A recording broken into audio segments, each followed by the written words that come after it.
Hey guys, today we are going to discuss about motion. Imagine you are on a roller coaster. You feel the rush as it speeds down the tracks. Motion is all about the movement of object, just like the roller coaster moving from one point to another point. So you feel it like this. Motion has three important components: distance, time, and speed. Distance refers to how far an object has traveled. It's like measuring how many steps you take while walking from your house to the park. You can measure distance in meter, kilometer, or any other unit of length. Time is all about measuring how long it takes for an object to travel a certain distance. It's like keeping track of how many minutes it takes you to walk to school. We measure time using seconds, minutes, hours, and so on. Now let's combine distance and time to understand speed. Speed is the rate at which one object covers a particular distance in a given time. It's like how far you run while playing tag with your friend. Speed is measured in units such as meter per second, kilometer per hour, or even mile per hour. There are different types of motion that object can experience. Let's explore a few of them. First, uniform motion. Imagine a car moving at a constant speed on a straight road without any bump or obstacles. This is called uniform motion. This is called uniform motion because the car covered equal distance in equal interval of time. Second, non-uniform motion. Now picture a car in a busy city encountering traffic, speed bump, and turns. In this case, the car's speed is not constant. It changes at different points along the journey. This type of motion is called non-uniform motion. Third, acceleration. Acceleration is the rate at which an object's speed changes. When you step on the gas pedal of a car, it accelerates.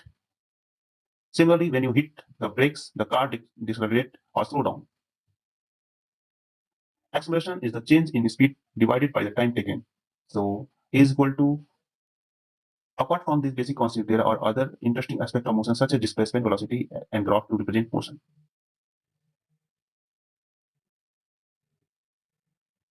Displacement refers to the change in position of an object from its starting point to its end point.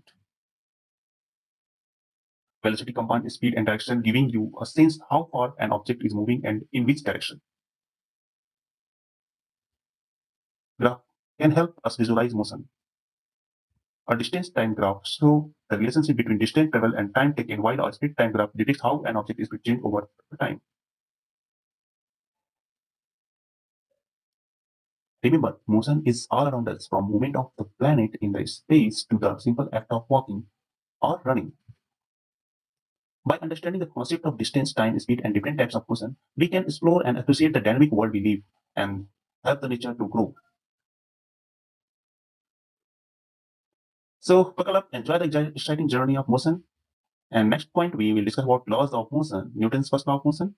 This is also called law of inertia. An object at rest tends to stay at rest, and an object in motion tends to stay in motion with the same speed and same direction unless acted upon by external force. This is a so by F is equal to 0 means no force are applied. Imagine you are sitting in a moving bus and suddenly the driver applies the brakes. So you feel like what?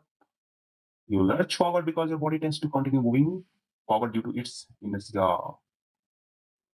The force applied by the brake act on an external force to change your state of motion. You are at rest in the bus. Second law of motion. The rate of change of momentum of an object is directly proportional to the net external force applied to it and take place in the direction in which the force is applied. And this is so by F is equal to ma, where m is momentum, mass of the body, and a is equal refers to the acceleration.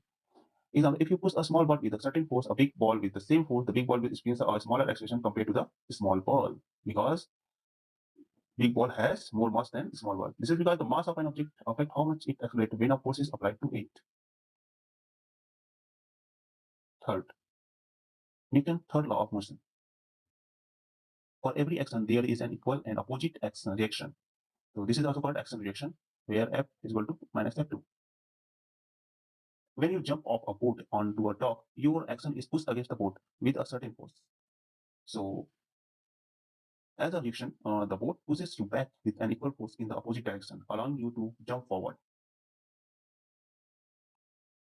These laws of motion, along with their formulas, provide a foundation for understanding how objects move and interact with forces in the world around us. They help us experience various phenomena from simple daily activity to complex scientific discoveries. You know, so remember the key to practice applying this law and formulae to real world. To understand these laws and formulae derived from the Newton's law, this will help you to develop a deeper understanding how motion and forces work together.